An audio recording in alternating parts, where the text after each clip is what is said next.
Okay, now you also want to include sources on your slides, and I'll show you how to do that really quickly.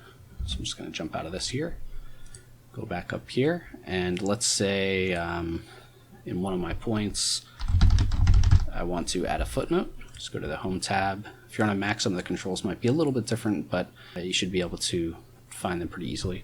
So we don't have an insert footnote feature kind of like we do in Word, so you have to manually put in your number, highlight it, and go up here to superscript. Actually, the superscript doesn't show here, so it's Control-Shift plus sign on a PC. I'm not sure what it is on a Mac, but you could also click on font and click on superscript if you want to do it that way. And then you need to insert a matching footnote down here, and you actually have to do this manually. So you go to insert, text box, and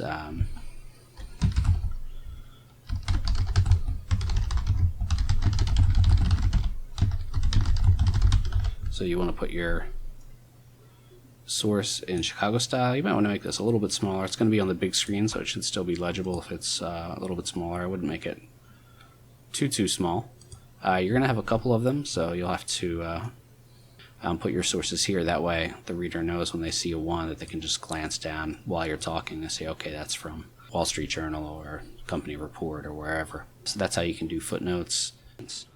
Then at the very end of your presentation, you will want to have a separate slide entitled Bibliography, and there you will list all of your sources on one slide if possible.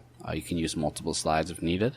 You don't actually have to present these slides or include them as part of your presentation, but you should have them in case you need them for reference.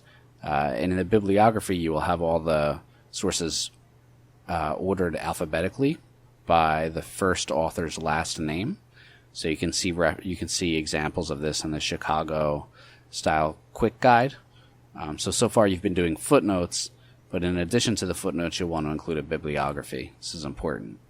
The styles are pretty close, but there are some small differences, so you want to take a look. And then, of course, after the bibliography, you would have your quantitative data. So any full tables of data that you didn't want to show in the presentation, but you need to have for reference in case the audience has questions.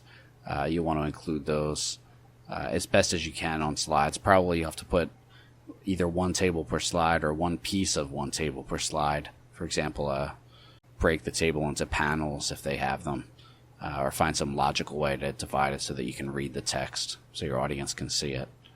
Okay, so that's how you do footnotes. Remember that you have to include footnotes on slides just like you include footnotes in your written documents, and you also want to include a bibliography at the end of your presentation.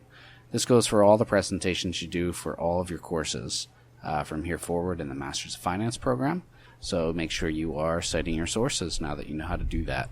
Okay, any questions? Let me know.